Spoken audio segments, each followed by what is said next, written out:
All right. There we go. L Boogie reaction the building. L Boogie reaction the building. What's up, everybody? Shout out to everybody tuning in.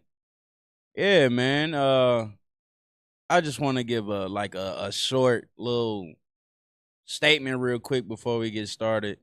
So I've been wanting to do long form content where I'm like chopping up videos, editing and everything like that to give y'all like a full perspective of how I feel about some of these topics and subjects that I be bringing up. But for the most part, I'm kind of like really busy right now. Like I really can't go full blown content creator at this point in my life right now. But obviously we're working on it. And I really appreciate all the people that's been tuning in, rocking out with L Boogie Reacts. So shout out to all of the new supporters, all of the new members. We on the road to 2,000 subs. And technically, we on the road to like 5,000 subs, 10,000 subs. We want to make sure we get everything up and rolling over here. But it takes a lot to manage this account. We're going to continue doing what we got to do to get to that point on this account so that we could just, stay solid with it. All right. But for the most part, once again, appreciate everybody that's rocking out with me, holding it down. We're gonna, continue to do our thing over here. And yeah, so make sure that you hitting the like button, subbing up to the channel, sharing the content. We've got links if you wanna support the account, if you want to support this channel. We do got some links. You got the super chats, you got the gift memberships, etc., etc. That way we can continue to pour into the channel. That way it can, flourish and become something more, you know, create more value on the channel. All right. So that being said, we're gonna get into the content. Today's topics will be Drake, of course. Obviously Drake has went through a situation where, he lost his lawsuit with UMG. So we're gonna go over a couple videos and react to that in regards to the Drake situation. Yeah, man, Drake. Unfortunately, brother, they're saying that you lost the lawsuit, and people are giving some pointers of how he could have went about the situation with Kendrick Lamar and with his label or whatever. I'm gonna give my reaction to it. I'll give my 2 cents on how I look at the situation, and then go from there, man. Make sure y'all hitting the like button, subbing up to the channel if you haven't already, and please share the content. That way we can get into the algorithm and get out to more people. All right, without further ado, let's get it going. This right here is Poetic Flacco. It says Drake just got destroyed. Ah, damn, Drizzy, man. I never thought I would see it like this, bro. I never thought this would be a topic of discussion for you. I never would have thought this would have been a situation with your career per se. But, obviously, as we can tell from this moment right here, it happens to the best of us. I wish that man continued success. But in this particular situation, as we can see, it's not going too well for him. People are saying he's taking L's. I'm going to be one of those people as well to say, Drake, you took a L in this situation. Hip hop didn't appreciate how you went about this particular situation with Kendrick Lamar. You should have just stood up, excuse me. Put your 2 feet forward and just make better music for people to react to. So it's kind of going, it's rolling in that situation when it comes to Drake. Drake really, not getting the best reviews on his music. Like the Iceman was just like watered down, basically. Like nobody was really feeling that. Even after the Not Like Us, I think there should have been some type of music that he was able to put on display, to where people could react to it in the same manner people did with Kendrick Lamar. Who knows, But instead he went and did like an R&B album. It really didn't, it wasn't a good review for the hip hop community. Now, as far as him making the song Nokia, he did what he had to do with that. That's cool. But we wanted to hear lyrics. We wanted to hear bars. We wanted to hear metaphors, similes. We wanted to hear that, Drake. What happened to that, man? What happened to that? All right. What happened to you being able, because for years Drake was dominating that, right? He kind of took Meek Mill out with what he did with that, with the back to back song. Back to back was fire as hell. Okay. He he's had many of moments where he was able to, stand up for himself, defend himself when it came to music. But when it got to the point of him talking about, you know, Kendrick, it just didn't phase out well for him. So let's get it going, people. Took probably the most embarrassing L I've ever witnessed on the internet. You kind Fair use, fair use, fair use. This is for educational and entertainment purposes only. I am giving my reaction to the video, to the content that is on display. Let's go. I have to wonder what exactly was the strategy the last year or so. It kind of felt like you lost the battle to Kendrick, and then the next year you embarked on a journey to ruin your public name, ruin your good reputation. Yes, and it seems like all for nothing. Like a lot of people was willing to kind of stomach, he's making himself look a little crazy, kind of bad, but it will be worth it in the end because he's going to save hip hop and get $1 billion from UMG because they did him wrong. Now, see, that's where I have to give my 2 cents in on it. I think that that $1 billion is obviously what led to the situation Drake has been placed in with hip hop. I mean, he's asking for $1 billion basically. So what do you expect out of a situation like that when it comes to a corporation? That's how I look at it. That's like going to your boss, asking for a raise. They're going to give you pushback on that. They're going to find so many different reasons not to give you a raise, so let's keep going. Come to find out, not only is he not going to save hip hop because UMG won, but he's not going to even get monetary rewards for all his trouble. He might be in debt because he might actually have to pay UMG lawyer fees and all the lawyers, and all the money they spend in lawyers, man. So the lawsuit against UMG was officially dismissed. This video, let's be real though. Like, we don't think that he would have did everything, that UMG would have done everything in their power. I'm talking about even if they went above and beyond the limits of, legalities, allegedly, to make sure that he didn't win that lawsuit for $1 billion. Is this what the billion is? I'm going to have to do some research on that. Because if it was for $1 billion, I don't think no one wants to give up $1 billion. Okay, let's keep going. I'm actually going to go through the court's decision line by line and break down exactly why they denied or dismissed Drake's lawsuit against UMG. As crazy as this may sound, the person responsible for Drake losing this lawsuit isn't UMG or Kendrick Lamar. It's actually Michael Rappaport. A few years ago, Michael Rappaport and Dave Portnoy had beef. So Barstool dropped a diss track against Michael Rappaport. In this diss track, they called him all type of things, right? They called him a racist. They called him all type of names. Michael Rappaport was offended by the diss track, so he sued them. I can't play the diss track because it got copyrighted material. Please don't play that. But essentially, like, the courts ruled that because the diss track was comedic, that the diss track itself was not meant to be taken seriously because of the diss track's, I guess, nature, that nobody could listen to this diss track and take away that what was being said was an actionable fact.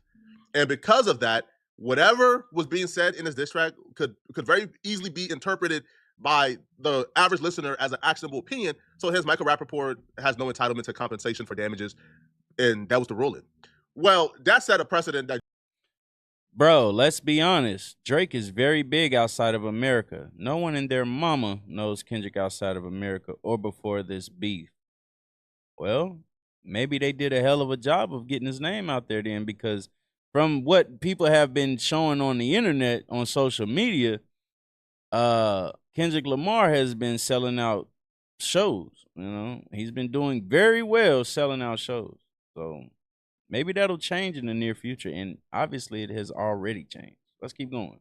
Drake just couldn't get over. There's something called a legal precedent where judges will look at other cases that are very similar or maybe identical to the case they're currently judging, and they will look at that ruling and figure out, is this case any different? That, like, do I have enough to where I could go against that ruling, or is it similar enough and there's not really much here for me to say that legal precedent is wrong and I need to make a new one? So in this particular Drake versus UMG, they referenced the Michael Rappaport diss track towards Barstool, and it says, the court concluded that the tone and apparent purpose of the diss track in regards to Michael Rappaport lawsuit, especially considering his use of hyperbolic and vitriolic words and imagery, further reinforced for the audience that the video is not intended to reflect an actual factual assessment of Michael Rappaport. This was the ruling. The district court faced no difficulty concluding that the context of this diss track reasonably signals to viewers that the challenge statement are the Hold on, I prejudiced, need this. opinionated viewpoints of the Barstool defendants. The Second Circuit affirmed the district court's analysis, concluding that the nature and tone of the surrounding language can function as a strong indicator to the reasonable reader that the statement is not expressing or implying any facts. So the judges is looking at this like, well, we already have a precedent, right? The Second Circuit affirmed it. You had the district court affirmed it. Like at this point, this is what the precedent is, and we kind of have to go off of this. And there's not much in this Drake and Kendrick like lawsuit or battle that really differs from the Michael Rappaport and Barstool situation. The judges, when they was considering dismissing this, they looked at the nature of the Not Like Us video, they looked at the image, they looked at the thumbnail, they looked at the language, and the theme that was consistent here. The judges made a distinction between rap music, between art and creativity, and journalism, and reporting, and newspapers, and art. Like they said, listen, like obviously we can't treat like a rap song or a song in general. Yeah, it was crazy. We can't. It was, of course, it was crazy to do something like this with, in regards to Kendrick Lamar, right? Like, if you had a beef with UMG, and it was all based on you trying to get the money, why would you take it to court, assuming that you would get the money out of UMG anyway? You know, like. And they did something very similar like this, like they do rollouts like this all the time when it comes to art, as we can tell from right here. He's telling us. Treat that language the same as we would treat a journalist writing an article that's accusatory.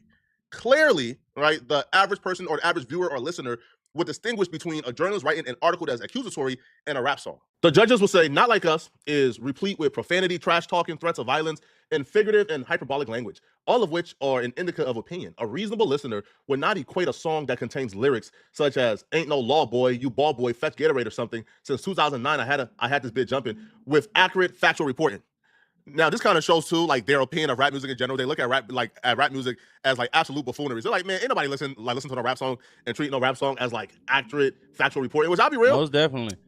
They're kind of antiquated in that thinking, if we're being honest, bro. Because right now, like, yo, they even reference like YouTube and Twitter. They said, man, if somebody sees something on X, they're not thinking this. No, like in this society, people look at X or YouTube as like their news source. So it won't be far off to think that somebody may think that, yo, because he's saying this about Drake in his rap song, he's probably telling the truth, right? So then they will also say accordingly, right, because of the profanity and those other things, the reasonable listener of Not Like Us will conclude that Kendrick Lamar is rapping hyperbolic vituperations. I butchered the heck out that word, bro, right? But bear with me, okay, people? Bear with me. So the maneuver that Drake and them try to do to counter this, which I think was like really stupid and really dumb. So Drake and his attorneys, their counter to this was, Your Honor, no, you got it wrong. People did think Kendrick Lamar was reporting actually and factually. And you know what Drake's like response was? Drake brought YouTube videos from YouTubers, and they said, look, you see, here's this person on YouTube saying Kendrick Lamar just exposed Drake. Here's this person on X saying Kendrick Lamar just exposed Drake. Come on, Your Honor, like people believe in this. And the judge and them strike that down as well. Plaintiff contends that in determining. Yeah, I mean, because it has no. I don't think it should be able to be held up in court either, because a lot of times when people like myself are up here talking, majority of the time it's opinionated, right? And even with that being said, you know, there would have to be something in place to show where someone said something, you know, precise or factual, like it's saying right here in this message, and it took away from Drake being, you know, provided payment or something like that because his name was defamed in that manner. Like there would have to be like some type of concrete proof.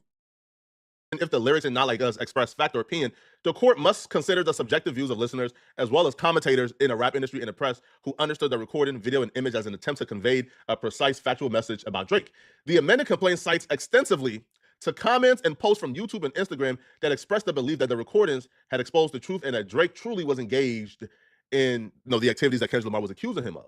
Courts responded back like, Drake, man, cut that foolery, bro. Right? They said, listen, man, the court holds, based upon a full consideration of the context in which Not Like Us was published, a reasonable listener could not have concluded that Not Like Us was conveying objective facts about Drake. The views expressed by users Kyle Ken, Mr. Right, and ZX Zabu. I mean, come on, Drake. You could have picked something more credible, bro. Right? Not random comments. Yo, yeah, Drake that's paid lawyers to do this, though. I thought Drake is worth a billy, bro. You're supposed to bring lawyers to come to court like on the ish, man. Yeah. Yo, these names even sound like troll names, bro. And other YouTube and Instagram commentators quoted in the complaint do not alter the court's analysis. In a world in which billions of people are active online, support from almost any proposition, no matter how far-fetched, fantastical, or unreasonable can be found with little effort in any number of comment sections, chat rooms, and servers. That some readers may infer a defamatory meaning from a statement does not necessarily render the inference reasonable under the circumstances. Which, to be honest, regardless of who you're rooting for or what side you're on, you kind of have to admit that's a pretty fair ruling. Like, that's not something that's egregious, right? Like the judges sounds like pretty reasonable, like logical people, fair, right?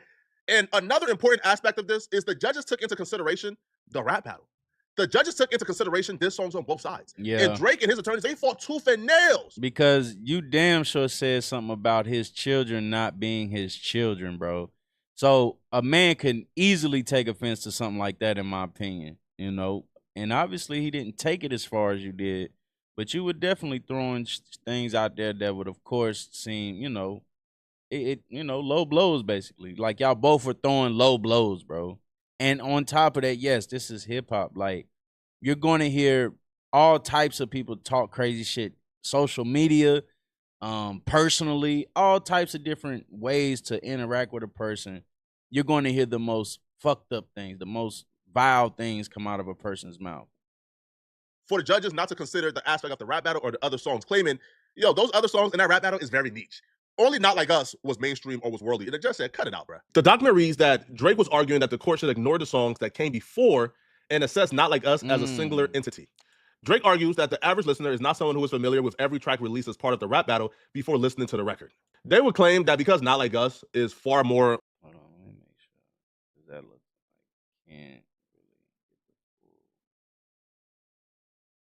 See, sorry about that. Y'all might not be able to see the full thing that they're writing. popular than the other set of songs, that Drake contends that the court should not consider those other tracks in assessing how the average listener of the recording will perceive the allegations regarding Drake, which is something that Drake, I believe, was not anticipating because Kendrick Lamar ain't suing Drake. They're not countersuing. So Drake was expecting for Not Like Us to be looked at and just, just Not Like Us. But, the judges looked at all 7 songs and they said, bruh, like, you made accusations against Kendrick Lamar. You told Kendrick Lamar to accuse you of these things. Not Like Us just kind of sounds like a response to that. Like, what do you want us to do here? Like, of course we have to take a look at everything. So the judge will say, moreover, while plaintiff is correct that the intended audience for the recording is the general public and not a subset of rap devotees or Kendrick Lamar fans, the recordings in a rap battle were likewise released to the general public. These were not songs accessible only to a select niche few, but tracks released by commercially successful artists. While Not Like Us may be the most popular of the diss tracks, the other songs were hits in their own rights, with streams in the tens of millions or hundreds of millions. Additionally, it was not just the recording which gained a cultural ubiquity, but the rap battle itself. In deciding this motion to dismiss, the court need not blind itself to the public attention garnered by this particular rap beef. The court takes judicial notice of the extensive mainstream media reporting that surrounded the release of Not Like Us and associated feud between Drake and Kendrick Lamar. I don't know if Drake lawyers finessed them or if they was like just in court having a bad day, but that being the argument, hey, judge, don't take this rap battle into consideration because the rap battle was a very small thing. It was for only this niche. Huh? The rap battle was the biggest thing on social media for like a year. Kendrick calling him a pedo without any proof is crazy too. He acts like all saints, but he lies too. I mean, of course it was, bro. Yeah, I'm not gonna sit up here and say Kendrick wasn't wrong for saying what he said and the effects that it has on a man's career, right?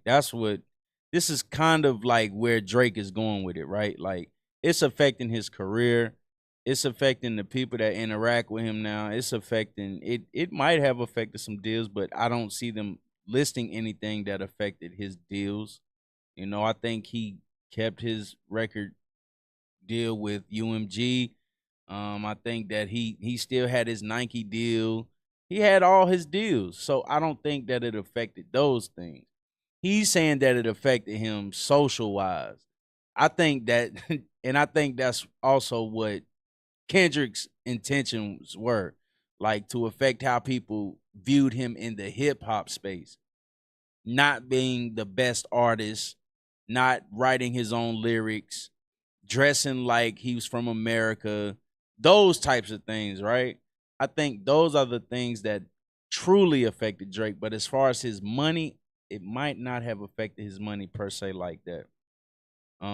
But I mean, then you do have the music side, right? To where they're saying, hey, you shouldn't listen to Drake. But I've heard people before say they don't even listen to Drake. So he's looking for this perspective from the black community is what it sounds like, per se. But it doesn't affect the way a lot of other people feel about him. So I don't know what the hell he was truly in, sounded like he was just trying to get that money out of UMG and they found a way to not give him that money. So yeah, if it affected anything, it affected his deal. You know, so let me just keep listening and reacting. Take it into consideration. Like, what do you mean? Like, it had no bearing, or like, not like us was bigger than the rap beef itself? Now, the one argument that really got Drake and them thrown out of court, right, where the judges said, "Man, get out, bro." Like, well, not literally get out, but it was like, "Man, if you don't get your from in front of me, bro," right? They damn near cussed out Drake and them in the document, right? Called them logically incoherent. Was when Drake's lawyer and them conceded. They said, "Okay, judge, okay, listen, not like us, okay, maybe an actionable opinion, but the actions of UMG when they promoted not like us Yeah, he make them definitely culpable, right? It lost. took it from an actionable W. opinion Lamar. to something else." Lamar annihilated the man in the rap battle, and he lost the war, bro. He lost the battle and he lost the war. Drake took a big ass loss in this situation. He really did, man.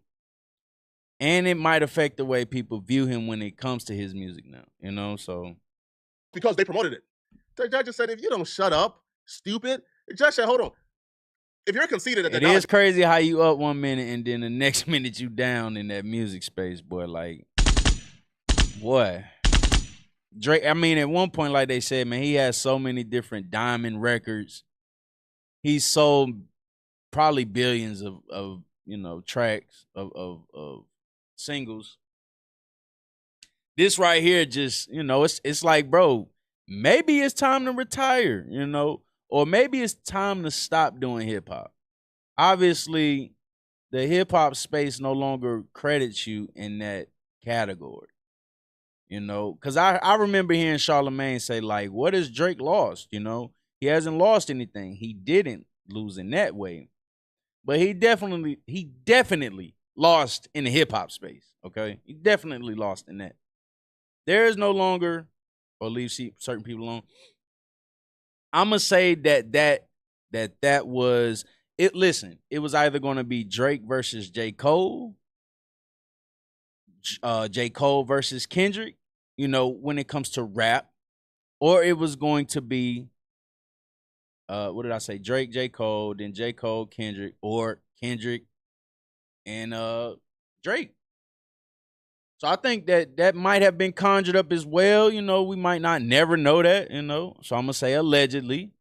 But yeah, this has been one of those topics of discussion, which is why the big three was mentioned so much in hip hop.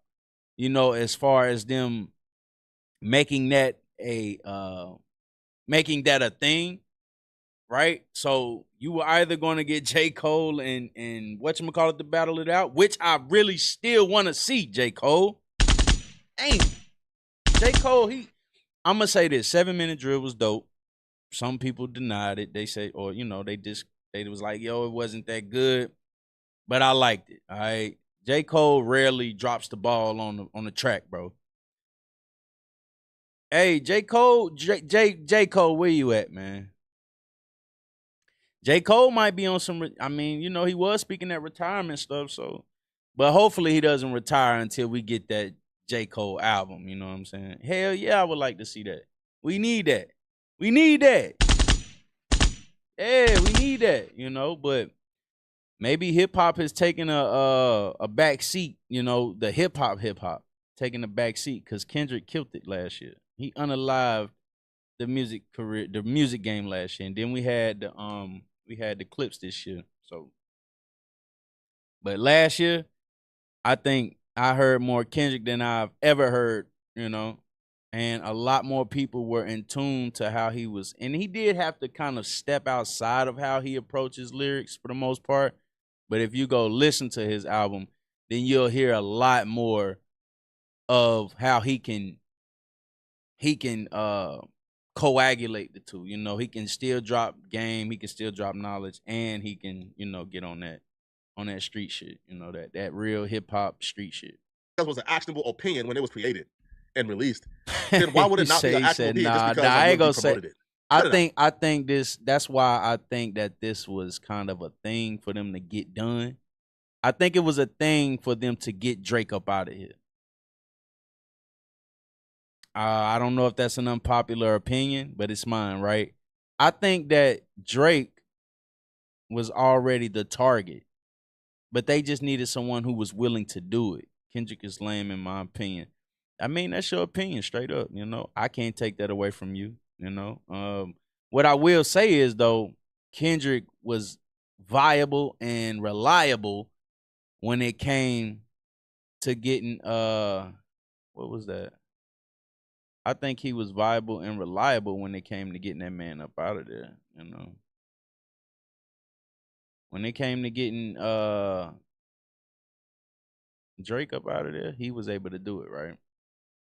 So hey, that's the thing. Yeah, he knew and accepted the mission, most definitely. Because J. Cole tried it, you know, and people, I guess they didn't get the reaction that they expected out of that. But then after that, J. Cole apologized, and I think he got the memo. Like, hey, yo, this is a real thing. We're going all the way through with this. Just stay out the way, bro. You know, we know that you can rap. J. Cole can rap, man. I would not sit up here and say his name as much as I have in this one live if J. Cole wasn't capable of rapping his ass off and defeating Kendrick. I'm gonna say that he could have stood toe to toe with Kendrick, most definitely. The document reads, plaintiff counters that even if the recording was protected opinion at the time of its initial publication, UMG's publication of Not Like Us in the months following after it achieved unprecedented level of commercial success exposes its liability. This argument is logically incoherent. If the recording was non-actionable opinion at the time it was initially produced, then its republication would not expose UMG to liability. Republication cannot transform Lamar's statement of opinion into UMG's statement of fact. And they packed up and said, Drake, right, make sure you sub up to the channel if you haven't already. This is embarrassing, bro. This is embarrassing for Drake's legacy, embarrassing for Drake's right now. Bro, I don't know how you show your face again publicly, bro, because it's like, bro, we thought you knew what you were doing. Like, a lot of us still thought that Drake was like a cunning mastermind. Some people was even considering that Drake threw this bait out so he could weasel $1 billion from UMG and then get off the label. It looks like it looks like Drake was winging this the entire time. Felicia, Drake had no idea what he was doing. How you doing? I don't know. In other words, I guess I'm glad that this is the official end of this entire saga. But I don't know, man. This. I mean, I do think that when artists get more like recognition in a manner that Drake was getting that recognition, I do think it starts to feel like, yeah, Friday, straight up, word. That's a yay. That's a yay. It's Friday, yay.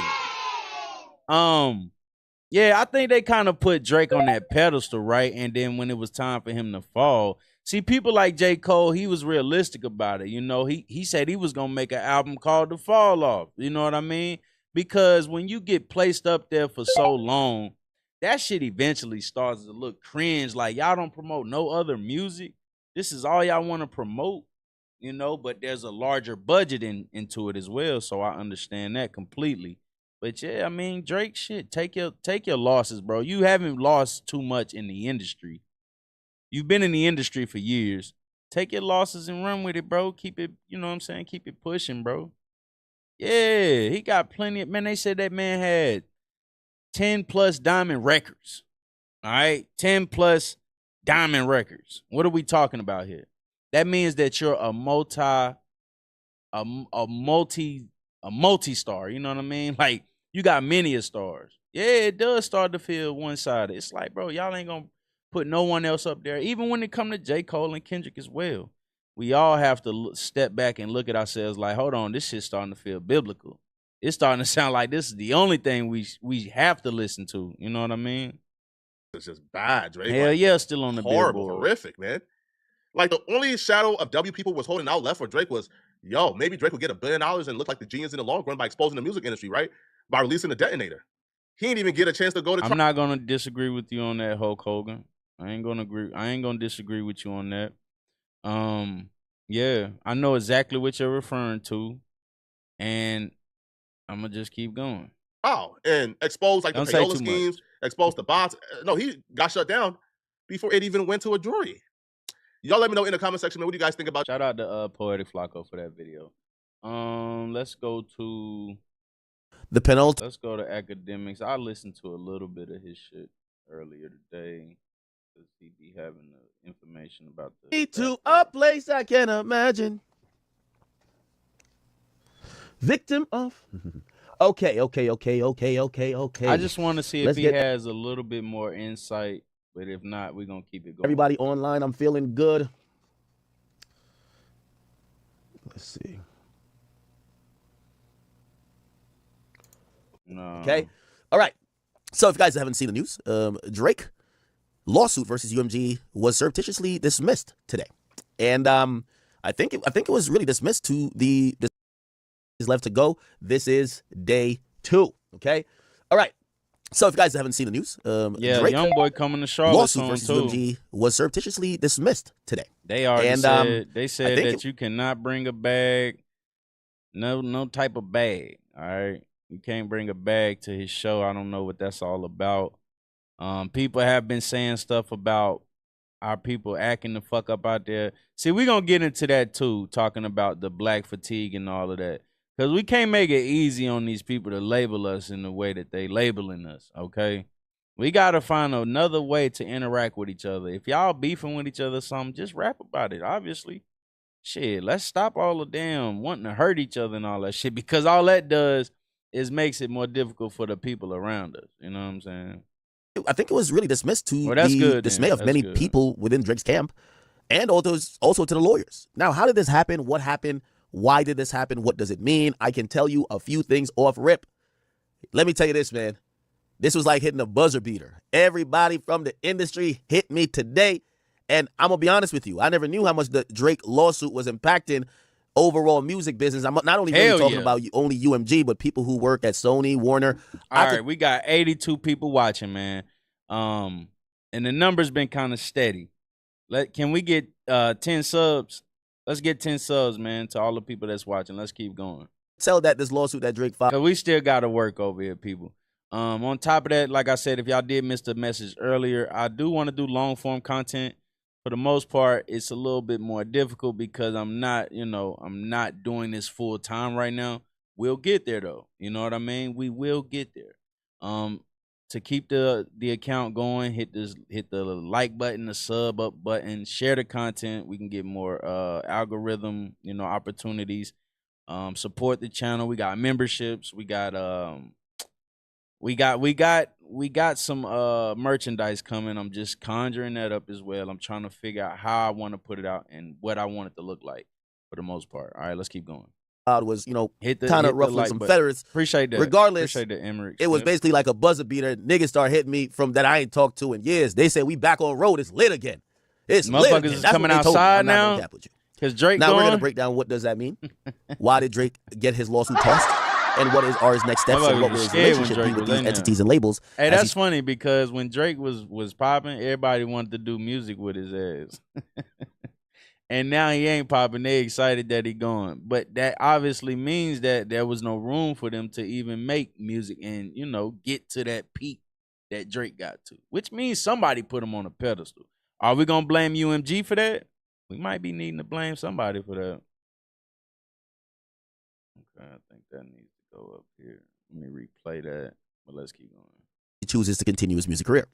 Now, welcome to y'all. All right. Now, I do want to tell y'all first and foremost, and I'm going to be a straight shooter today. I know I'm late as per usual, so I don't got time to be just, doing a lot of word salad. I saw a lot of people at me and say, let's get some subs up, everybody. This is why I know, some people are haters and the K-bots, they're as dumb as could be. I've never liked this lawsuit from the get-go. I always told y'all, some of the Drake fans even said it's because, I'm protecting UMG. I always just thought the lawsuit wasn't cool. And what I mean by wasn't cool is that it was attacking basic fundamentals that is the core values of all rap beefs. And I thought I couldn't support the lawsuit, even if I do think that these are heinous and false allegations made by Kendrick Lamar, who clearly, put, I would think, a stigma on Drake. These claims could not be, I couldn't support any judge granting defamation when I love murder music, indictment music. I love when niggas dissing they dead ops. I love when, again, I know Drake fans want to act like Drake is a first. Drake has brought this action against UMG for defamation, harassment in the second degree, and violation. Okay. A lot of word salad, and I know you guys are saying, what the fuck does that mean? Okay. Let's just keep going through it one at a time, right? Steam. On some Bobby shit, I want to know what Whitney need. It implies that Kendrick physically abused her. You a dog and you know it. You just play sweet. Your baby mama captions always screaming, save me. On some Bobby shit, I want to know what Whitney need. and that implies that Lamar physically abused her. Exactly, most definitely. Okay.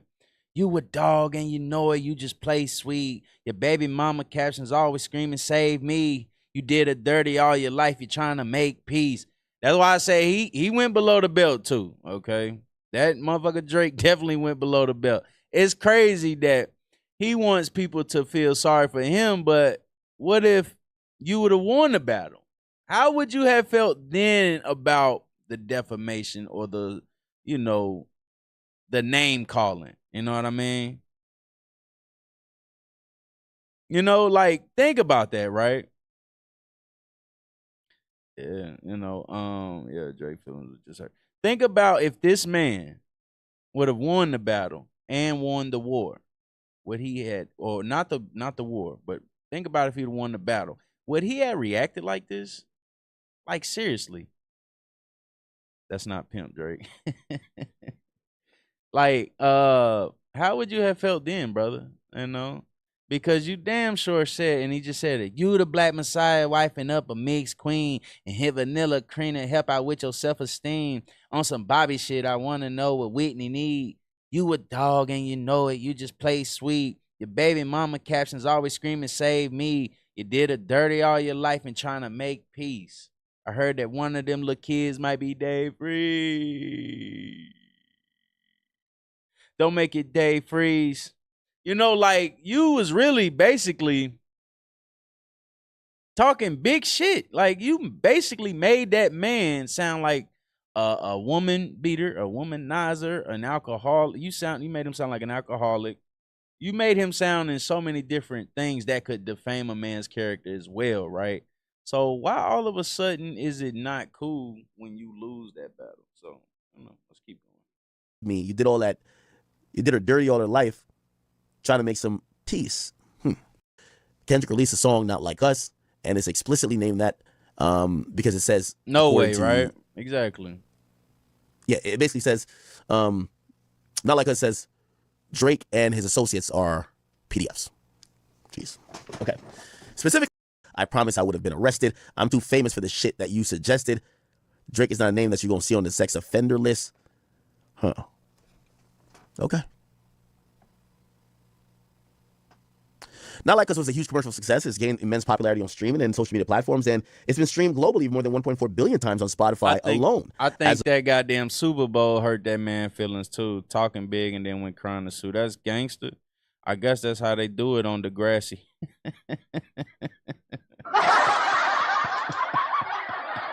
Hey, I never watched Degrassi, but I remember one time I did see him doing like a segment where he was like rapping on there, and yeah, I just never watched it. I just felt like it was a little cringe, Of April 2025. On November, it wasn't no 8th, Saved by the Bell. the Recording Academy like nominated Not Like Us for several Grammys. And in February 2025, it won Record of the Year. A week later, on February 9th, Kendrick performed Not Like Us during the Apple Music Super Bowl halftime show. The performance is alleged to be the most watched Super Bowl halftime show of all time with 133.5 million viewers. Okay. Now, I feel like I'm getting slow into this, right? Yeah, you really are. And the plaintiff argues that it's inappropriate for the court to determine at the pleading stage whether actions are particularly. I guess he's, speaking about the individual, everything that they pointed out in the court case. And I'm assuming this is a civil suit. So, I mean, in this situation, man, I think that Drake he lost the war and he lost the battle straight up. Let's get off of that, man. All right. Now, I have another topic that I want to, talk about. This is the and more for me. So, basically, we have Dave Chappelle went to Saudi Arabia. And I remember I was just talking about Saudi Arabia too, about the enslavement of the people in Saudi Arabia. I've never seen any detailed information about that. I've never seen people in shackles and stuff like that. But I have heard about things like that, right? And so we've also heard that with Dave Chappelle going over there, he made mentions about things of America. Let's get into that. Let's react to that. I want to make that a part of my conversation today. as well. This is from Casa del Vanguard as the account with the video. And so I'm going to hit the like button on that. This says, Dave Chappelle says he's scared to return to America at Saudi festival because of Israel and Trump. Now, I don't see nothing wrong with that being said, only because it sounds like he's scared that there might be a situation of war, right? Okay. So I can understand where he's coming from with that. I have also heard that Hamas and Gaza, let me make sure that I'm saying it correctly. Israel and Hamas have come to some type of negotiation or ceasefire. So we've got a report right here. Let me make sure I'm politically correct when I'm talking. So it says Israel Hamas ceasefire takes effect. IDF begins pulling back in Gaza. Hamas has 72 hours to release all captives after 24-hour countdown. IDF repositioning. And I'm assuming that this is also a video from YouTube played on Fox. So let's just run this real quick. Fair use for the entertainment and educational purposes. If it plays, damn it.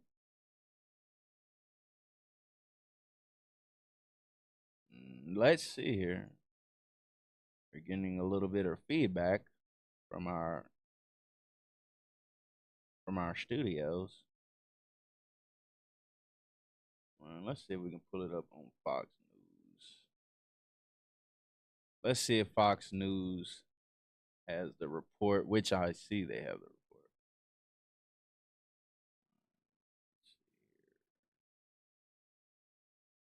Videos. Have the explosion. Nope.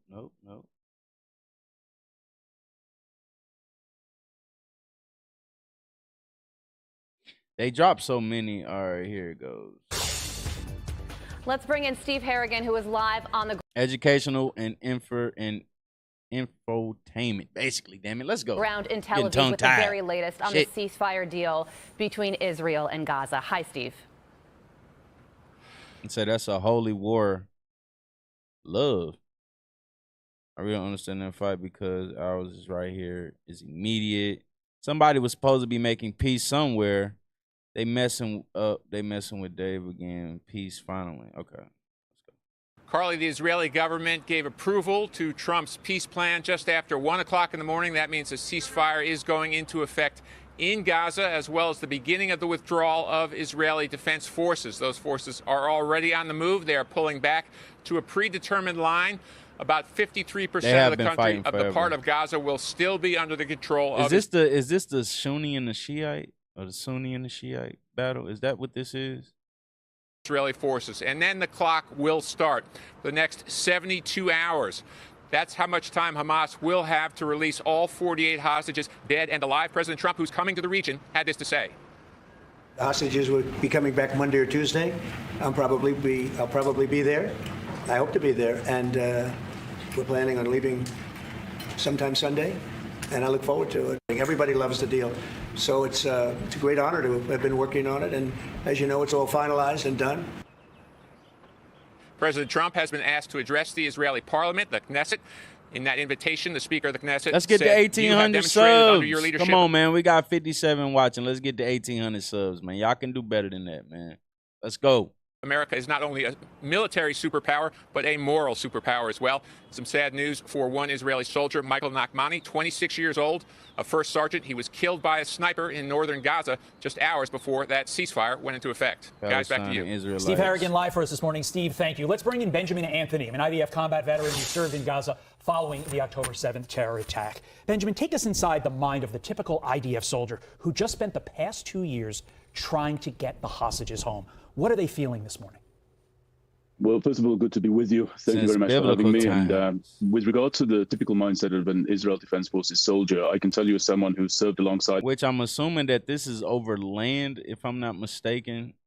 It's about the certain parts of that Middle Eastern area where they're trying to, you know, overpower that for their particular sides. All right, let's keep going. Them in Gaza who had the privilege of looking on as they displayed heroism night after night, day after day, that all that powered them was the obligation that they felt to give all that they could, all that they were, all that they had at their disposal in order to bring these hostages home. It escorted them from the moment they set foot into the Gaza Strip, and it will escort them until the very moment they set themselves around the perimeter and return home, in many cases of the soldiers, once the hostages are returned, assuming that this deal does go through. And I can tell everybody that all soldiers will recognize that the 20-point term sheet put forward under the leadership of President Donald Trump, regardless of how anybody wishes to spin it, is nothing more or less than the total surrender and capitulation of Hamas. They've been decimated, they've been overcome and wiped out in every engagement that we've had with them, and they have realized finally that the seizing, stealing, and abducting of our people will never serve as an asset to them, but will only be a liability. And all of the soldiers will be thanking President Trump. Yesterday, President Trump said getting the hostages home is a complicated process. And he said, I'd rather not tell you what you have to do to get them. You've been in Gaza, you know the conditions. Do you believe Hamas knows where all of the hostages are? And do you believe that the 20 are, in fact, still alive? So I do. I think that they would have to, of course, do some egregious things to get them home. On top of that, I also feel like, yeah, I mean, I think that we do have some type of alliance with them. It's what it's starting to look like. We have like this direct, true alliance with the Middle East, and we're always taking that one side, right? As far as it being morally correct or a moral superpower, nah, I don't have anything to say about that because I'm not really there to give my synopsis or my reaction to it, my opinion about something like that. But yeah, as far as what we know, this is how they fight, this is how they battle. It seems like it's a different name. Like they fall under these different names and different categories every time they fight. Okay. Delone Gibson, appreciate you subbing up to the channel. I believe that the 20 are still alive.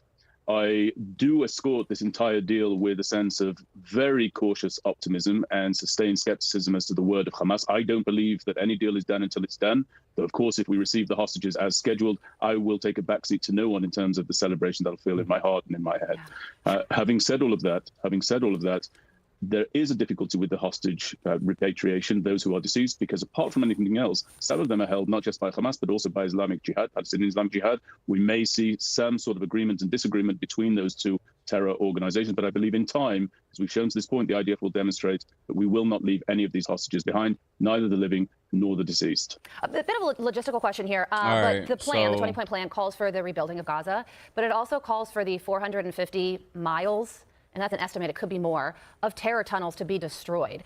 Necessary but complicated. How do you view the ability to do something like that in Gaza?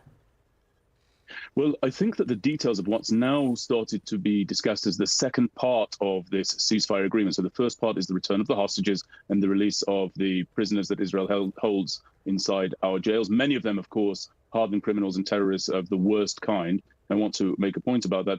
But there is much talk about the second half of the deal, handling issues such as the one you're asking about. And to be perfectly frank, the details are not yet clear. They will clear in the fullness of time. They'll become clear, rather. And I believe that it will involve a multinational force that is going to be dedicated to the ongoing search for the hostages who are deceased in the case that we are required to do so, but also to the demilitarizing of Hamas. The details of that are also not clear. And, of course, the complete elimination of the terror tunnel network. And I just want to say one thing to all listeners and viewers. Man, he got a lot of talk. There was a simple gauge for the difference between Israeli society and the society that is there inside the Gaza Strip, it would be this. Look who we want home. Look who we are fighting to bring home. 20 innocent living hostages, including soldiers who were arrayed in a purely defensive posture inside the borders of the state of Israel, plus our dead innocent civilians who died as the result of the attack on October the 7th. Send in Jason Bourne. They want killers. Yeah, man. There's not too much I can really say on here that won't get offensive, and I'm just not trying to go that far with it. But a lot of times, man, they be wanting us to have all of this sympathy and stuff like that, man. But let's keep going. I'm gonna play something else while I get going. So now we're into our Myron, Officer Tatum, and our Tariq Nasheed topic. Let's let's get to that. Oh, I was gonna play this one. Okay, so this was the Dave Chappelle says he's scared to return to America at Saudi festival because of Israel and Trump. So here we go. And I think also this led into a situation with Ari Spears. So we might check that out too. We'll react to that one too. Let's keep it going. This is Fair Use once again. Casa del Vanguard for entertainment and educational purposes only. Let's go. Couldn't get any worse. It got even worse. I knew it was going to get worse the second we had to see Dave Chappelle go out there. But when I saw the headlines come through that he was complaining about how you can't make any jokes in America and how free speech is so limited in America, in Saudi Arabia, I was like, oh my God, irony is dead, basically. What are we going to do? Yeah. I mean, on one hand, it's embarrassing that the state of free speech in America has deteriorated to the point where this statement could even be made at all, regardless of whether or not it's just cope or justification to, take Saudi blood money. But I mean, sadly, it is true that free speech in America has been significantly eroded. You can't burn the flag anymore. If you're a comedian on TV, you have to suck up to Donald Trump, et cetera, et cetera. Either way, obviously it's pure cope from Dave Chappelle, but there's a grain of truth to this. He says at the end of his set, Chappelle told his audience of 6,000 that he feared returning to the United States because he believed they're going to do something to me so that I can't say what I want to say. What are they going to rip out your vocal cords? Like the way he phrased that was weird. They're going to do something to me so that I can't say what I want to say. Like, what are they going to, put one of those fucking shock collars on you every time you start talking? It just goes, like, I don't know what that even really means. But either way, kind of a random semantic thing. He then told fans in order to alert them if something had happened, he would use a code phrase. It's got to be something I would never say in practice. So if I actually say it, you'll know to never listen to anything else I say after that. Chappelle said, here's the phrase, I stand with Israel. So that is actually kind of funny. And again, he's making a joke about how obviously What did you say? Emmerich Smith. Oh, no.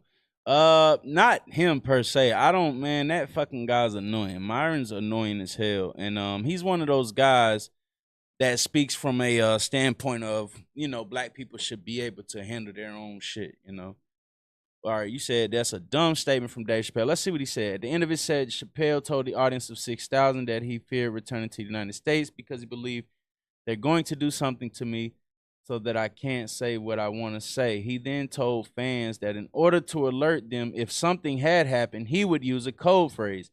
It's got to be something I would never say in practice, so if I actually say it, you'll know never to listen to anything else I say after that, Chappelle said. Here's the phrase, I stand with Israel. Yeah, I don't get that one either. American politicians have I don't know what that's all about. Israeli critics, and to Dave Chappelle's credit, he is an Israel critic. He's come out multiple times and criticized Israel and their genocide of Gaza. But still, to say all this in any other setting would be innocuous, if not defensible. Unfortunately, standing on the stage in Riyadh, where you're getting fucking probably millions of dollars if you're Dave Chappelle in blood money, it comes off very, very much like an excuse. Yeah, it's really fucking pathetic, actually. And, after we reacted to the Bill Burr video where he talks about how they explicitly told them there were lines they were not allowed to cross, right? Oh, you can't talk about the royal family. Oh, you can't talk about religion. Well, I went and did some digging, right? And I found the actual... I mean, I understand what he's saying. So he's basically saying like, hey, I really can't say what the hell I want to say because those are the elitists. Those are the great national situations where you can't talk about stuff like that, right? Like you can't talk about certain subjects without being censored. So he's basically talking about censorship, taking that freedom away of people speaking their minds and stuff like that. So I get that part. Wording. Like there was a comedian who turned down the offer, like a smaller comedian that I hadn't heard of whose name escapes me. Maybe they're big and I just don't know who they are. But they said no, it wasn't Tim Dillon. But they released the actual contract of what you had to sign, and there was so much extensive language that was basically like, do not talk about anything political. Do not talk about anything that could take the name of, you weren't allowed, not only were you not allowed to talk about Islam, you couldn't talk about any religion, you couldn't talk about anything government related, you couldn't make any jokes that were like the fuck are you supposed to make jokes about then? It was crazy because Bill Burr in his segment that he launched, we reacted to it. Go check it out. And that's almost like calling a person a terrorist. You remember when there was one time in America where like a lot of people were being labeled terrorists per se, like that they would just throw that word out there, and the government would come chasing after them and shit. It's almost like that now. Like you say the word, or if they say the word, anti-Semitic, and then, now you're getting chased behind. People want to hurt you. People don't want to give you, they don't want to give you a job. They don't want to pay you. Those type of things start to happen, when you get labeled an anti-Semitic now. you know. And there's so many videos right now, even with the ones I'm going to show with Myron, Tariq Nasheed, Officer Tatum, like they're taking that approach to their content because they don't want to be censored. They want to get the money out of the situation. And, you know, they want to have a success in broadcast and podcasting. And so obviously there might be some things that they want to say. They're not going to say it. They're not going to stand with it or stand beside it because it affects the way that they make money. Okay, that's like just where I'm. If you don't believe us, he's talking about at first they were going to do a which ton some of people can do, but then they ended up just saying, don't talk about the church and don't talk about the government or whatever. Don't talk about the royal family. So it's like, okay, I'll steer clear of that, right? So he already said he was willing to shear down his set, right? He was already willing to do self-imposed censorship in addition to the explicit censorship that was laid down there, because he talked about how he was trying not to swear. He didn't know if he was allowed to make gay jokes. He was not sure about anything like that, right? And you read the language, and it was exactly what you had anticipated. You were like, when he says they can't criticize the Saudi family, it's probably anything that the Saudi family's interest or implicated in, right? And it basically used wording that was like anything that could be. Yeah, it depends how many people follow you, obviously, how much attention you have on you. And then on top of that, it's also about who you stand with outside of the camera being put in front of your face, right? Like, or you standing in front of a camera. A lot of people can't say shit because of who they're already aligned with, who they already shake hands with. A lot of stuff falls down to business. It falls down to, stocks and value of a person. That social credit score is real, right? Like that's one of those things that will be implemented in the near future.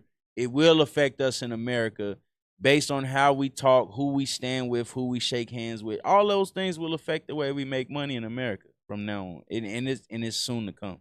I'll say allegedly. Let's keep going.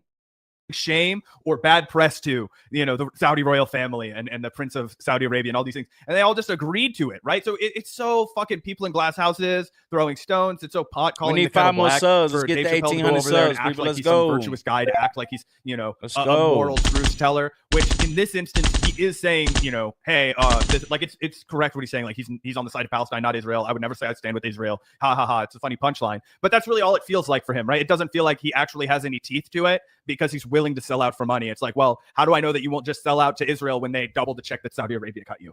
Good point. Most definitely. So yeah, pretty interesting stuff. And obviously, it's worth repeating that as much as people like to pretend that Chappelle himself is like a victim of cancel culture, he's never been fucking canceled. The most he had to deal with was a bunch of backlash from like pissed off activists, which was the whole point. That's kind of the whole point of like putting out a super controversial comedy set. It's like, oh yeah, it worked. Once again, it might have been based off of who he was shaking hands with. It might be based on who he was interacting with. So it might not have been everyone. It might just been. It might have been that he's still under that intellectual property, and that's just the way that he has to go about it. Of course, he's not going to be canceled. He's shaking hands with those people, so they might be putting the message out for him. They might be using him to get the message out. Okay.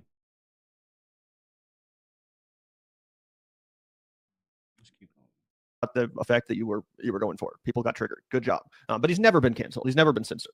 At least not that I remember, right? So pretty funny. And then Zach, I also thought this would be worth reacting to. Here's what it looks like to sell your soul for Saudi blood money at the Riyadh Comedy Festival. We got a couple different. I'm not really sure what this is about, but I guess that there's something where you go sit in front of the royal family and put your fucking hands in the sand. This looks like one of those Zen gardens. Remember when those used to be popular? You'd see them at like hippie shops and like the Unity Temple and shit like that. Rake the sand, that kind of thing. But here they are. Look, there's Dave Chappelle. There's Chris Rock. That's Kevin. Oh, sorry, there's Kevin Hart. My bad. I'm not racist. I'm sorry. Oops. Damn. And then Mr. That's Gabriel Iglesias. Iglesias. Yeah, he's got to pretend. I don't see race. Yup. Is that Eddie Murphy? Wow, I didn't know he unretired. That's great. Good for him. I'm kidding. But either way, yeah, there's Gabriel Iglesias. That one's my favorite because he looks so thrilled to be. At least the other ones, they look kind of like humiliated to be doing this, but he's downright fucking psyched. And he's like, hell yeah, bro! I'll put my fingers in the sand. I'll put my dick in the sand. He's probably just I'll put my face in there and make an imprint. You know what I'm saying? Yeah, it's like Michael Scott in the fucking concrete plot. He's like, oh, you should use your face. Nobody ever does their face. Oh, that's a great idea. And we know Gabriel Iglesias, he goes to Saudi Arabia like every year. He even did stand-up bits about meeting MBS and all this kind of crazy shit. So he's a full-on Saudi propagandist. But you know what this really reminds me of? I just watched that Eddie Wong documentary, Vice is Broke. And he goes through like how, you know, they exposed Shane Smith, who was like a really good friend and mentor to Eddie Wong, was like a total con artist. All right. My guy Russell Red in the building.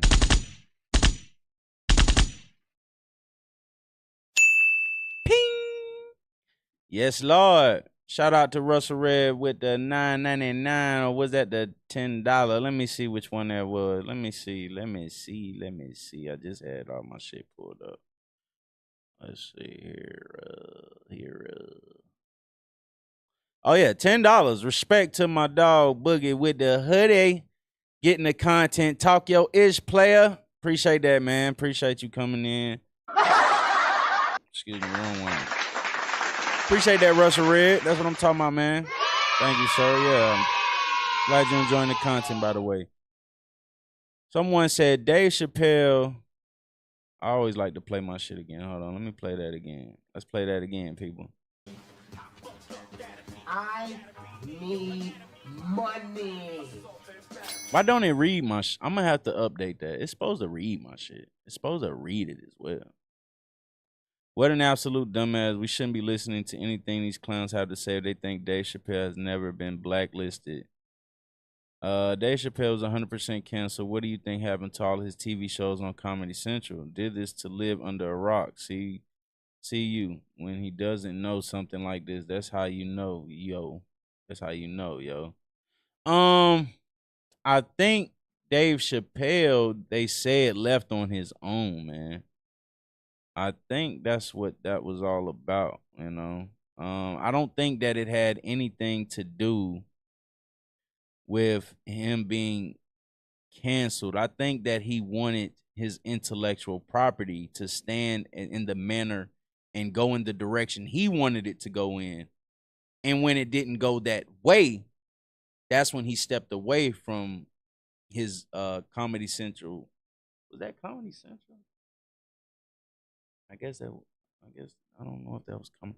I can't even remember now. That's been so long. Let me see what Dave Chappelle, what channel it was on. Comedy show.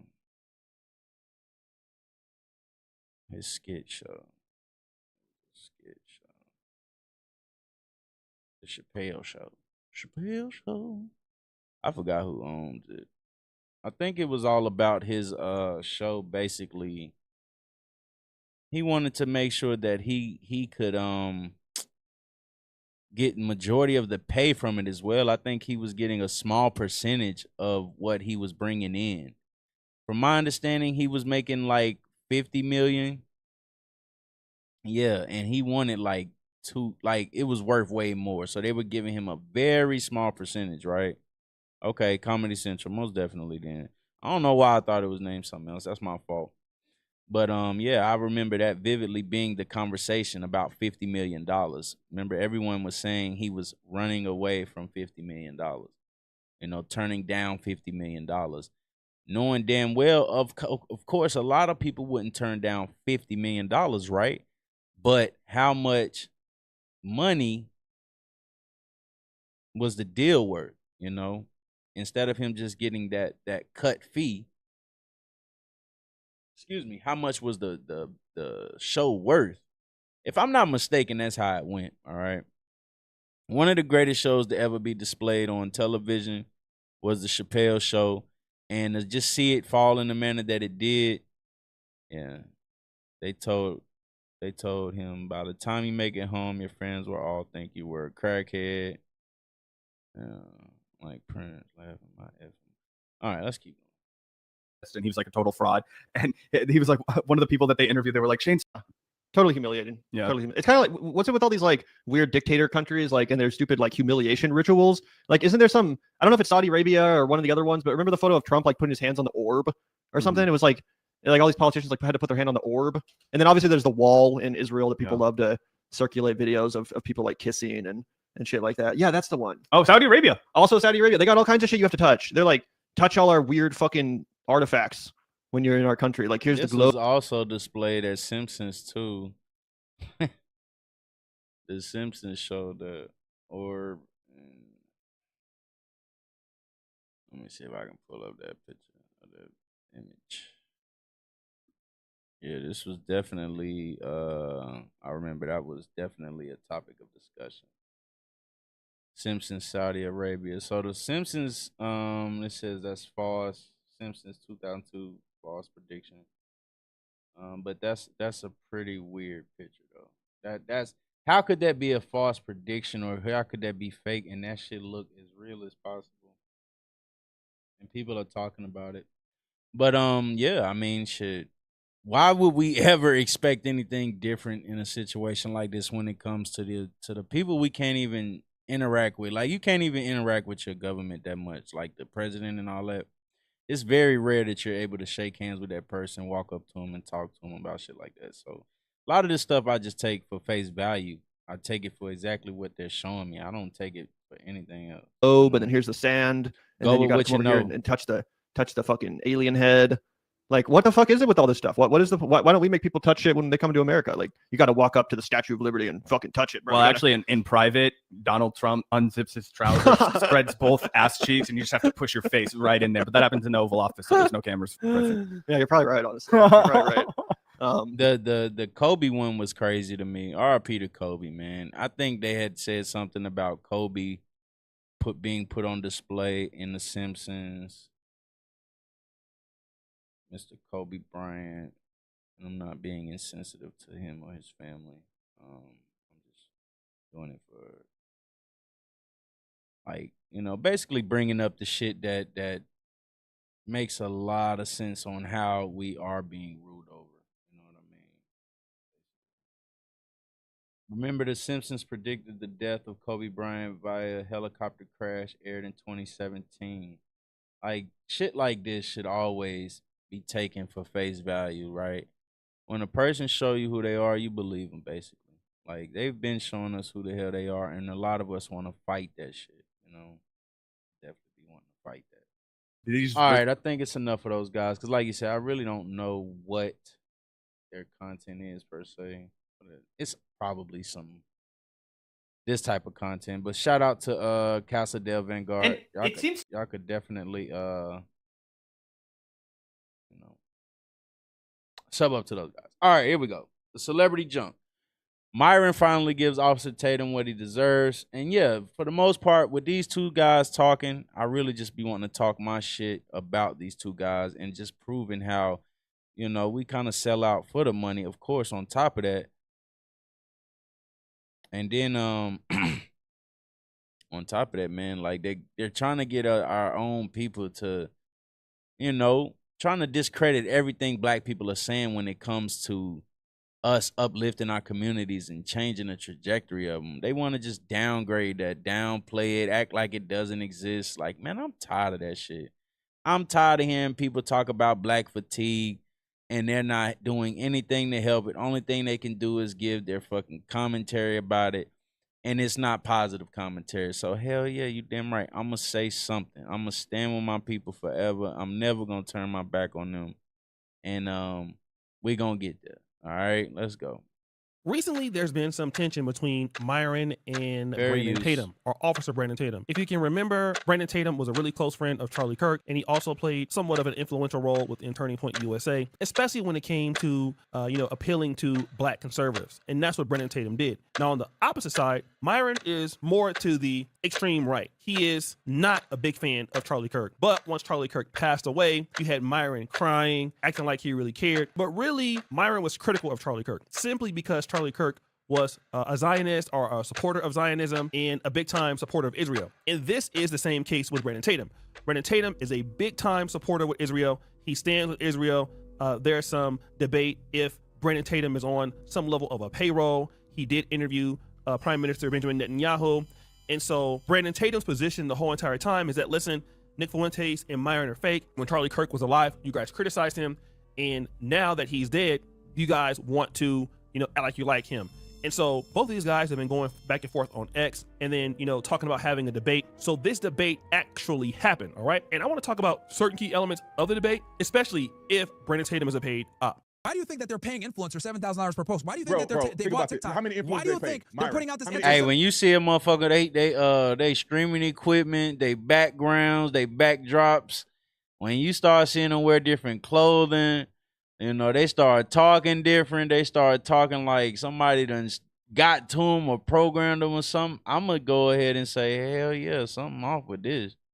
Something a little strange about this one here. You know what I'm saying? It's gonna be a little awkward. You know what I mean? But that's just my opinion. What I'm essentially saying is that people go from talking a certain way about things, and then all of a sudden it's why can't you guys get yourselves together, or why are you guys on this subject all the time, man? Aren't you in a better predicament right now? And it's like, yeah, of course, the people that can speak for the people, they're obviously in a better predicament. But does that mean that the full entirety of that community is I'm gonna just say majority of the community is in a better predicament? Hell to the no. No, they not, bro. Stop saying that. It makes you look like you're pandering to the side that you're obviously fucking not even from. And then on top of that, somebody paid your black ass off. Whatever would it be sounding like? Let's keep going. Myron, what? Myron, how many influencers did they pay? There was a bunch meeting with them the other day in New York. They put a number on there. I think it was like 18. Hell, you might be getting $7K just for doing this debate. Who knows, man? Hold on, let's get to that. Who Myron, knows? you think I'm getting paid? Myron will take that money. That boy Myron will definitely take that money. He'll definitely go over there, but he can't get that money because he's from the other side. I think that's what that's all about. Let's keep going. By Israel? Yeah, or anybody. Anything to say what I say. You know what? I'll tell you this. I don't know. I can't confirm or deny. You know, I don't know. I don't know what Israel's doing. They do a whole bunch. I'll tell you right now, and you and I both know. You I'm sure you done podcasts. You make money on podcasts. First of all, 7,000 per video is decent. That's not enough to make somebody ruin their whole platform. Hey, I ain't even gonna lie. I'm still trying to figure out how to monetize my videos. I don't know if they need to be. That's why I said, like, I haven't been having a lot of time to really. It's so much information that you have to read when it comes to broadcast and social media, and I have to find a way to monetize my shit as well. But these guys talking about $7,000 a post, like, that's just wild numbers to me. If they're paying you that much, you think they're not gonna do something like that? They might not even know what would come out of it if they didn't do something like that. That would be they're going past it, right? I'm not saying I would ever do it, but I'm just trying to picture how it looks, because even if you're looking at like your monetization on your account, like, it's very difficult to get $7 grand from one post unless you're getting millions and millions of views. Okay. Money. And then you got to say they supposedly got 18 to 20 people. How much they paying? 7,000 per post. How effective is it to pay 7,000 to a person that got no following? Who are they paying? Well, here's the thing. I'm the biggest. You have to have a lot of following, and you know. They ain't paying me nothing. So who they paying? Because people that support Israel is I don't see many of them. And the ones I do see. Hold on, he kind of did put himself on the scene. Hold on. And they ain't paying me nothing. 7,000 to a person that got no following. Who are they paying? Well, here's the thing. I'm the biggest Zionist in America right now, and they ain't paying me nothing. So who they paying? Because people that support Israel is I don't see many of them, and the ones I do see got liberty time. So as you can hear, Brandon Tatum is addressing the elephant in the room. Am I being paid in Israel, or do you think that I'm being paid in Israel? And Myron says, I don't know. Let me just say this. Brandon Tatum mentions a figure of $7,000, and he says that $7,000 per post is good money, but it's not a whole lot of money. For a content creator, even on the top end, 1% of creators don't make $7,000 per post in the top 1%. All right. So that also indicates that Brandon Tatum, he's definitely being paid by Israel, and he's getting money outside of what he's doing. I'm talking about, bro, I'll be posting 10 times a day. I'll be like, all right, there go I need that 70 grand. Can I get my 70 grand, please? $70,000. Yes. to do what he's doing. All right. And then you have Myron, who's questioning that payment as if Myron isn't trying to cater to the extreme alt-right. I think so many different things could happen if we were able to speak for ourselves, right? But I don't think that it would have. The only way you can really get it to affect another country is if, and this is just my opinion, is if people really like, if that person is considered their leader. Yeah, I be working 24/7. I'm talking about I ain't getting off the clock all day. I'm gonna just sit there and I'm gonna figure out how to make 10 to 20 posts a day, bro. Come on now. But on top of that, it might be a set number too. It might be like, hey, we'll pay you XYZ all the way up until then. We can't see it, so we don't know. It's all alleged. All right. But yeah, if we were able to speak for ourselves, I think that it might, it might be effective. But then again, you would have to have a leader. That's why having a leader or having someone to give you that insight on how things work, how things function, might be effective.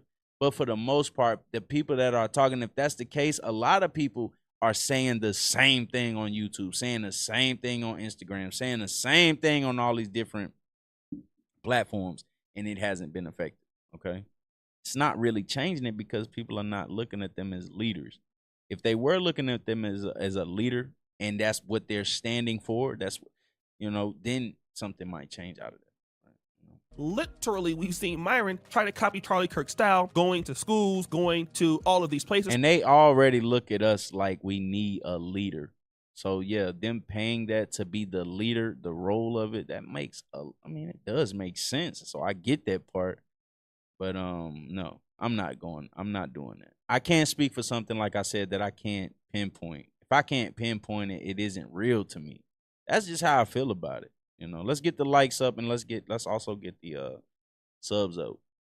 Let's keep going. Having these outdoor interviews, and who is he trying to appeal to? Something that's non-black. And this is the key with both of them. Both of these guys are heavily critical of black people, all right? And both of them say similar things, although Brandon Tatum is much more demure with his commentary. He's not as disrespectful, as cutthroat. He's more respectable with what he has to say. Priggish, if you can say that, all right? But this is not the case with Myron. But they both say the same things. Blacks are the most racist. Blacks have the most problems. Now, what happens is you can only beat up on blacks so much. And just because you beat up on blacks all the time, it doesn't mean that you and this other person are friends. And so what these guys are trying to do is make the jump into geopolitics. And black conservatives, in my honest opinion, have no real reason to jump into geopolitics. If you're a black conservative, then geopolitics is something that you have no control over. You have control over, or you should want to have control over, what goes on in your community. That's what the so-called black conservative is trying to do. Both of these guys will swear up and down they want to see black people do better. They want to see black America do better, but you don't see any evidence of that. Because now when talking about blacks is,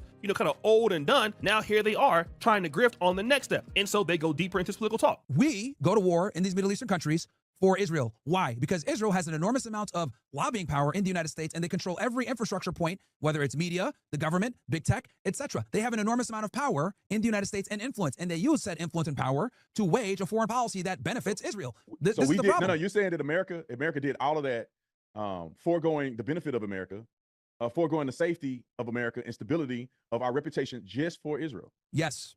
That's insane. That is the truth. Let me put it in. Let me just say it like this: Jews have too much power in the United States, and it's a problem. Jews? Which Jews? The neocons, the tech moguls, the people that run these finance companies, etc. How is it that we have a lobbying group, right? AIPAC. They don't have to register in NFERA because they're American citizens. But they're lobbying on behalf of a foreign government. And we have other lobbies on behalf of foreign governments. How is it? We have other lobbies on behalf of foreign governments. And they have to register. And they have to register. They're not registered as far. No. They have to register. No, we do. You want to fact check right on the spot. They have to register. No, they don't. We have to register. No, we don't. Listen. The Chinese, Qatar, all these guys, they're not. They're registered. Myron, if you're Americans lobbying on behalf of interest and relations between America and a foreign country, you don't have to register as FARA. There are more than just the Jewish Israeli lobby in America of American citizens doing it. They don't register as FARA. So you don't think it says was enacted to require individuals doing political or advocacy work on behalf of foreign entities in the United States to register with the Department of Justice and to disclose their relationship, activities, receipts, and disbursements in support of their activities. Is there like a list of people that actually do it though? It's a filing fee of $305. Must be paid with each FAR registration. The registration is typically submitted through the Department of Justice's electronic filing system.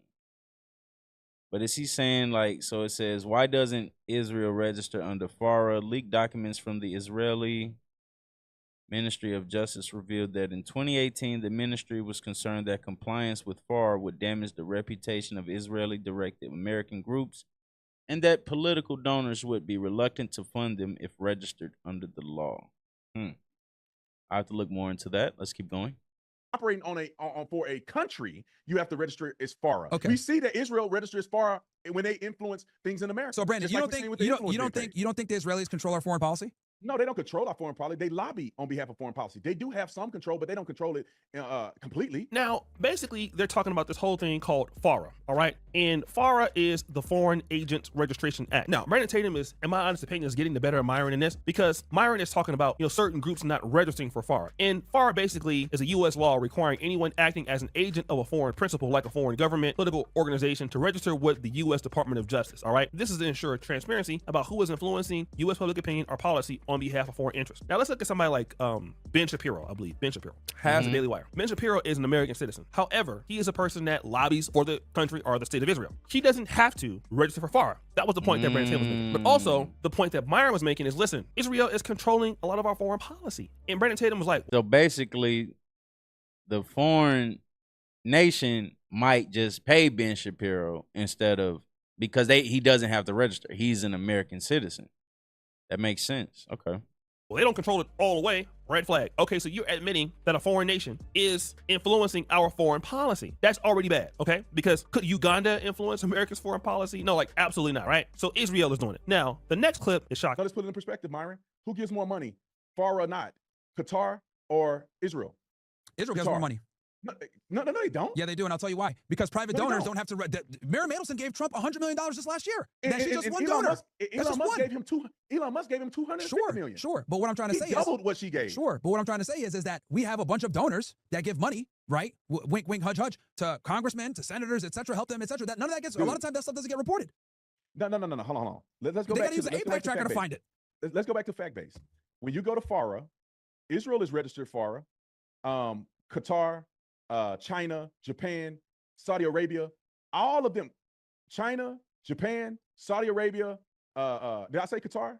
They all give more money than APAC and FARA registered Israeli donations or Israeli lobby. They give far more money. Okay. They give twice as much, 20 times as much money as Israel is putting into our. Do we have congressmen showing up in Chinese uniforms?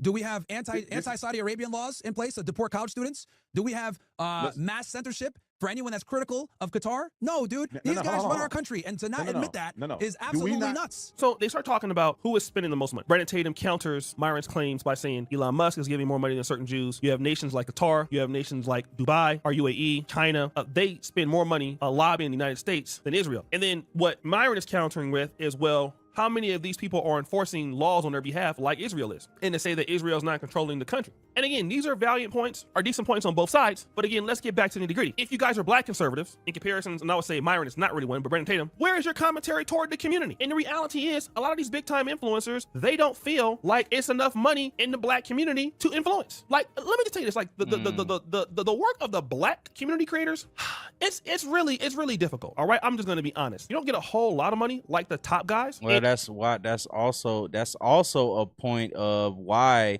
black people are kind of held to that, like basically he's saying like, hey, you can't get anyone to lobby from the black community. Well, why? Because a lot of them are impoverished. All right. And that's also a systematic thing. Those are one of those things that are created in order to make sure that we can't lobby for our own laws and rights or changing things, right? Doesn't that make sense? Wouldn't that make sense? They don't want us changing shit, but the people that are able to change shit just happen to have all of the money. Let's keep going. You have a smaller market share, but obviously, if you're in it for the black conservative ideologies, then we should see your work. If you're going to be critical of black people, we need to see you in the community, all right? Or at least talking about the things in the community, or at least working with people. We're not seeing that. Both of these guys are talking about geopolitics concerning Palestine and Israel, when there are much more talented people who can talk about these issues. If you're so concerned about the blacks, why isn't your issues and your focus there, all right? And it just goes to show you how both of these guys are honestly for sale. Neither one represent their actual group or their group's interest. You are trying to represent another interest. This is why I can tell you, you can't trust these sorts of black conservatives. You just can't. All right? Sorry. Then you want to go back to who they're married to, who they're dealing with. Almost all of them are married to non-black people. All of them. Almost. Not everyone, but almost. That's the story right there. It tells you everything you know. Criticizing black people, worrying about somebody else's stuff that they can't control, instead of focusing on what you can control, and then who you married to. You married to somebody that's non-black. Automatically hypocritical. So guys, what do you think? It's your boy O'Shea Duke Jackson back at it again with another episode of The Celebrity Junk. Which is for all you do, Curtis Bell. We're out. All right, we got one more, and then we're going to get up out of here. Appreciate the people that's still rocking out with your boy, Boogie. Yeah, that was pretty cringe. Like, I think that those guys definitely are distractions to the community at this point, but y'all already knew that. I thought there was going to be something else to come out of that topic, but obviously it just puts it into perspective that those guys definitely aren't for the people of... Let me show y'all this. Has anyone seen this right here? Them putting on display a Jesus Christ at the White House. I believe in God our Father. I believe in Christ the Son. I believe in the Holy Spirit. I believe in... Man, I thought politics and religion didn't mix. I'm just asking a question. I thought those two things didn't mix. You can't get your Social Security. Damn. Yeah, man, it's effed up. Like, trust me, they're gonna find all kind of reasons and excuses not to give the citizens of America they shit, but they be arguing for these people. Like, fuck all that. Like, let's call them on they bull crap so that we can change what's going on around us. Like, I just seen a video about people in California, right? Like, it looked bad out there. There's so many different cities that you see that just look horrible. You know what I mean? So let's keep going. Yeah, that's unfortunate. Now Myron got dropped by his girl. Yeah, I can believe that, man. In July, all right, this is my guy, Street Media TV. Make sure y'all sub up to Street Media TV to credit for this video. This one is Tariq Nasheed proves this point after Myron Gaines says it's about FBA Americans. So that's kind of where that led from as well. We wanted to talk about Tariq Nasheed.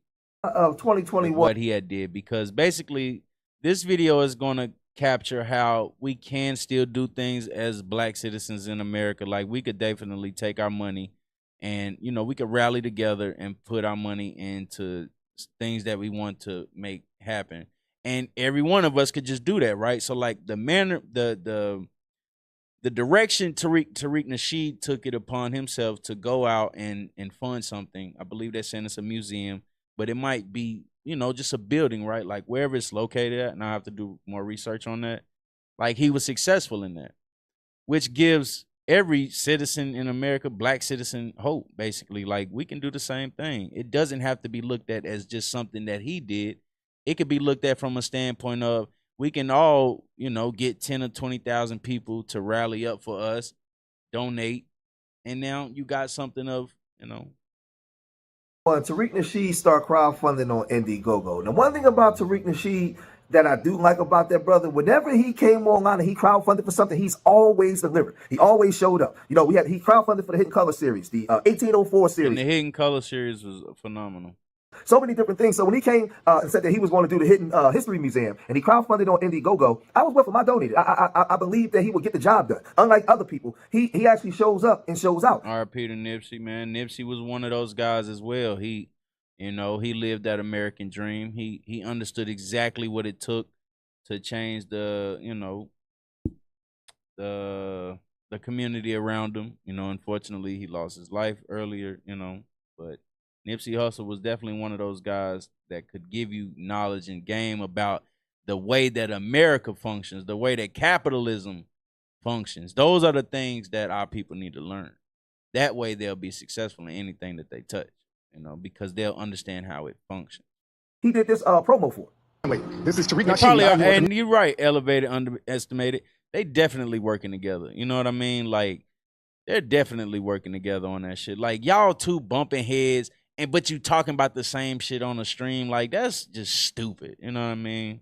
I don't even think I ever want to hear nothing from that guy Myron no more anyway.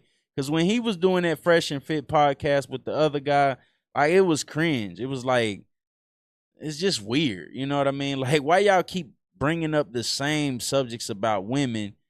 And then for the majority of the time, it was all black women that y'all was kicking out and shit only because they were becoming irate. But you didn't kick out none of the other women that was disagreeing with you, you know? Right now, I am in South Los Angeles on the world-famous Crenshaw Boulevard, and with your help, we want to build the first-ever hidden history museum right here in the Leimert Park area of Los Angeles, which is the cultural epicenter of Black Los Angeles. Right here on Crenshaw Boulevard, right here, there's an empty lot. Slow it down a little bit. For sale, and it's in the perfect location for our hidden history museum. We want to acquire this lot so that we can build your community museum. There's museums that touch on Black history, but they don't get too deep into it. This will be the first grassroots owned and controlled Black history museum in the world. So when he finished on August of 2021, and he had over 10,000 backers. He had 11,047 backers, right? He raised over $1 million. Now a lot of people was mad. A lot of the Pan-Africans was making videos about him. A lot of the pro-blacks, hardcore pro-blacks, and I was always saying, like, why are you mad at Tariq Nasheed? He's not the problem. He's gone to the audience that's fond of what he's talking about. Yeah, I mean, he's been building up his structure over there on his channel as well. Shout out to Tariq Radio. Tariq Radio. I be over there watching it. Shout out to Tariq Nasheed for that, man. Yeah, look, but it's always an issue when our people are doing shit like this, right? Like, why is this an issue? Because somebody found a way to get something like this going in the city of LA. Why is this an issue? This has nothing to do with no other ethnicity group. This is obviously something that he conjured up and it was successful. What's wrong with that? Let's keep going. And they was willing to donate to him. Right? They was willing to give him the money. Why can't you guys go and do it? Right? It's Pan-Africans all over the world. There's Moors all over the place. Why you guys can't raise $1 million and start providing things for the people? Right? I think a lot of it was jealousy, in my opinion, because to me, it's more Pan-Africans than it is so-called pro-blacks.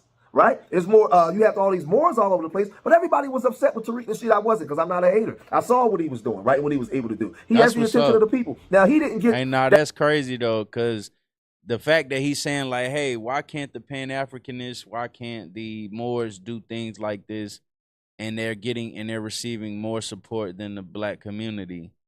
Why aren't they able to do something like this? Where's the money going? Or why aren't we able to, you know?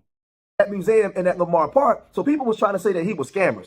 So the Hidden History Museum is not, appreciate that elevator, no way, shape, or form is it a museum. Many people say, well, no, it is a museum because X, Y, Z. No, the building is owned by Melanoid Nation. We already know that. And it was sold to them by Jefferson Studios. We already know that. But you know what's fucked up about this, man, and it's unfortunate. We definitely be hating on each other. And, you know, we don't like to see each other come up with things like this because we feel like we should be the ones to do it. Instead of just congratulating the man and finding out how to get the knowledge, the information in order to get it done, or get your supporters up, get your backers up, right? All of this social media, and we're not marketing and promoting our shit in that manner. You think if I was trying to do something like that, I wouldn't come to my supporters and ask them to help me in a situation like that? Like, that's how it goes. It works. Everybody else can do it. Why aren't we able to do that together? You know what I'm saying? And see, he's been going after Tariq Nasheed for some time now, right? You know, they've been having it going back and forth. And the crazy thing is, I actually like that brother, man. You know, I met him a couple times. I got a chance to meet him at the Side of the TV Awards. I remember he was having an altercation with some brothers outside, right? You know, and I came up there and got in the middle of it. So, but we all saw the video when he went out to California and Tariq Nasheed swung on him. Like I said, he was always cool with me, but he don't like Tariq Nasheed for whatever reason, whatever his reasons that he has against Tariq Nasheed. I don't have any issues with him per se. This shit crazy. There was another person that got in on this, and this person I do have issues. And I hate that I'm putting this on display in this manner now. Now that I'm thinking about, you know, consciously of what I'm showing, I'm reacting to it, honestly, technically. But yeah, this is usually how it looks, right? Like, regardless, I don't give a damn if you Pan-African, you African, you black. If you from America, and this is kind of where you were, not kind of, but you were born here, you were bred here, like, why do we continuously do this weird shit with each other, right? Because this is obviously a tactic that trickles down into the generations. Like, it's a tactic used far before we got here and gonna be used long after we leave this motherfucker. Like, we got to stop doing this weird shit with each other. You know what I mean? with, and this is the prince of panhandlism. You know that. Oh man, this dude, man, this guy, man, he had the nerve. He has the And nerve. even if Umar and I see what you're saying, he's a clown, right? Okay, now that man is a clown, most definitely, based on what I've heard and what I've saw and what he hasn't brought to the forefront, you know. So I really don't know what the hell's going on behind that, but yeah, bro, you need to stop getting up there and talking shit about people and figure out how to get it done. That's what you got to figure out. Now, majority of the time, and it's gonna sound stupid or fucked up for me to kind of say this, but they do go fucking with different nationalities to get their product done, get their product shaped and shifted up. And I don't know how that works when it comes to people, gaining full ownership of things like that, but it's always a tactic used against our people to fight each other, even before we get to what we're trying to get. And then obviously, yeah, you've blurted out so many different ways of how you're going to do something, and it never came to the forefront. That might have been, people holding you back systematically as well, So let's keep going, man. Voice his opinion on certain things, and he's been getting money for years, and he ain't produced nothing, right? Umar Johnson is crazy. Check it out. Don't tell me about that young man. I don't want to hear about him. I understand he's starting to hate again. He likes to do this at the end of the calendar year. He liked to spark a beef so I can help drive some traffic to his pages and to that nigga, Umar, he's starting to look like he back in the hood. Like bro, and I'm not laughing at that part about it, but yeah, it does look very clown-centered, because we thought that you were of a different echelon, right? Like a upper echelon type of black guy. And we should be able to instill that into our people. Like, it's nothing wrong with being upper echelon in our communities, but stay there, bro. Don't look like you stooping down to kick another man and now you fall,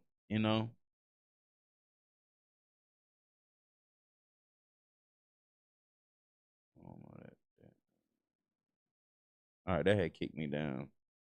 His efforts and to his business scams. I'm not going to go back and forth with that brother. I've graduated past that. Y'all been texting me all night. Here go another cartoon he made about you. I'm not getting into that. Let that brother do what he's doing and let me do what I'm doing. And when my institution is done and his so-called institution is done, y'all can compare the institutions and compare the amount of money raised, and y'all can make it. He sounds frustrated. He sounds aggravated, man. I hate to see this too for him though, but it comes after all of the interviews, after all of the talking about people and things like that. Now it takes place, right? And it's unfortunate. That's why sometimes you do have to find ways to say things in a different way. And you don't have to tell everybody everything that you up to, man, because some people preying on your downfall, But we definitely supposed to be passing that knowledge around, man. And we got to find a way to get that done without, this shit it's unfortunate because bro definitely looks frustrated, aggravated, and going through something. So form intelligent decision for yourself whether or not this institution or that so-called institution was built for the people, or was it just a hustle to make one man rich? We ain't got to argue this. So he didn't get the place. And so that's where I was saying, like, yo, even if Tariq does get rich from this, right? He's already given people the play now, right? He's already told people, hey, this is how you do it. Let's just say he needed 100 grand. He got 10,000 people. If I'm not mistaken, that's $10 a piece. Let me do my math. Y'all don't judge me. You know what I'm saying? You said Umar getting rich though? Yeah, he don't sound like it, I think I'm correct on this one, but let me just look it up. Yeah, 100 grand. Let's just say he need 100 grand. Got 10,000 people. Everybody give him $10. That's $100,000. Okay. If he needed $1 million, everybody give $100. Okay. So like, I think that's that's how you get it done, right? It's nothing wrong with him, even if he does profit from that. That's how I can say, and he's built something alongside that. That doesn't look scamish. That doesn't look like he took advantage of his people. That's how we all can do it. So imagine giving each one of your one of your productive black brothers $10, $100 to get something done. and then it does flourish, it becomes something. Now everybody can follow that same suit. You know what I mean? Let's keep going.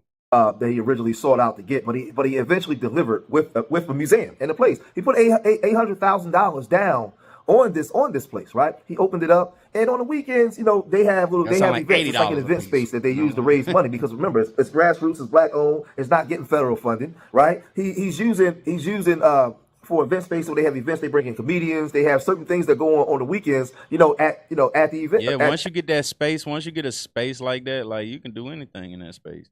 Even if it is, I mean, if he's classifying it as a museum, it's a museum, but he can still host events in there, right? So I don't think he lied in anything he said. You know, he doesn't have to give you the particulars of everything he's doing in his facility. What the hell we talking about? All right. But that's gonna be it for the day, y'all. Shout out to everybody that shout out to Russell Red for donating. Shout out to everybody that's been rocking out with me in the chat. Emmerich Smith, Elevated, Underestimated. Appreciate y'all rocking out in the chat with me for the majority. Damn near for the whole thing. Basically the whole thing. KJ Dunman was in here. Vaughn White. Shout out to y'all, man. Hug your loved ones. Let them know how much you love them. Tomorrow's never promised. Until next time, see you soon, man. I appreciate y'all. And we out of here.